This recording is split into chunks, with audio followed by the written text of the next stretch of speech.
एक 7 दिन की बच्ची को उसके जाहिल और जालिम बाप ने गोलियों से मार दिया। उसके बाद क्या हुआ? उसके बाद ये हुआ कि बहुत सारे लोगों ने ये कहना शुरू कर दिया कि पाकिस्तान तो जुल्म से भरा पड़ा है, पाकिस्तान के लोग जाहिल हैं, पाकिस्तान में जालिम लोगों का बसेरा है। किसी ने ये नहीं देखा उस गलीज इंसान की हरकत पे आवाज़ उठाने वाले करोड़ों अरबों जो थे वो सारे पाकिस्तानी ही थे। सब ने ना सिर्फ उस पर लानत भेजी, उसके लिए सज़ा भी तजवीज़ की। तो कहने का मकसद ये है कि ना तो पाकिस्तान बुरा है, ना पाकिस्तान के सारे लोग बुरे हैं।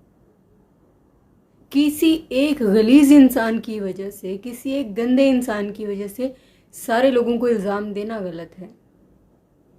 सोशल मीडिया पे सबसे ज़्यादा इस चीज़ के लिए एहतजाज करने वाले पाकिस्तानी थे।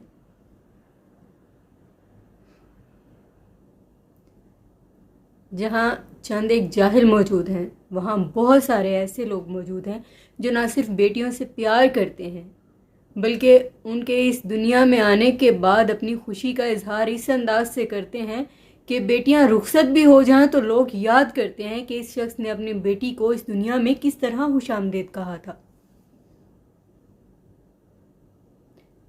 सो मैं सिर्फ इतना कहना चाहती हूँ, ना तो पाकिस्तान बुरा है, ना पाकिस्तान के लोग बुरे हैं।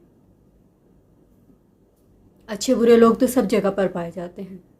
ऐसे जाहिल, जालिम और कम ज़र्फ लोग बहुत सारी दुनिया में मौजूद होंगे और बहुत सारे होंगे, लेकिन उसका मकसद ये नहीं है कि हम मुल्क को और मुल्क के बाकी लोगों को भी निशाना बनाएं।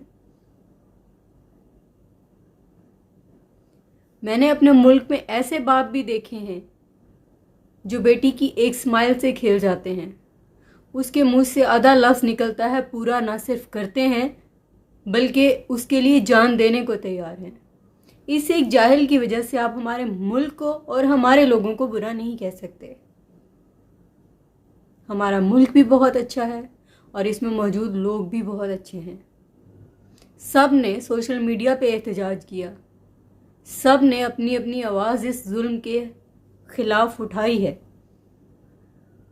सिर्फ ये मत देखिए कि एक जालिम इंसान ने क्या सलूक किया है एक छोटी सी परी के साथ। अरे ये देखिए कि उस परी के लिए कितनी आंखें नम हुई, कितने लोग रंजीदा हुए, कितने लोग दुख से गुजर रहे हैं अब तक।